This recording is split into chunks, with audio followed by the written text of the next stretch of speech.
আর একটা হলো এই মাহফিলটা করার সময় অনেক মানুষ দেশ বিদেশ থেকে দান করেছেন।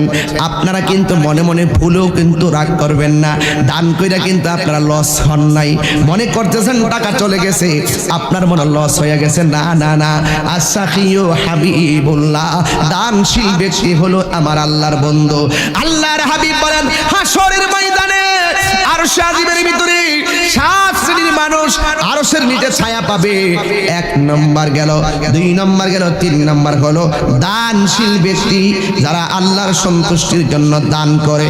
এই জন্য দানে ধন কমে না, দানে হলো ধন বাড়ে। কথা বলেন ঠিক কিনা? এই জন্য দুনিয়া চইলা আখিরাতে শান্তির জন্য যা করবেন দুনিয়ায় তাই করতে হবে। দুনিয়া থেকে চলে যাওয়ার পরে কিছুই করতে পারবেন না। এই জন্য যুবক, আজকে থেকে কেয়ার মাহফিল থেকে ওয়াদা নেন, জীবনে কোনোদিন আল্লাহর সঙ্গে নাফরমানি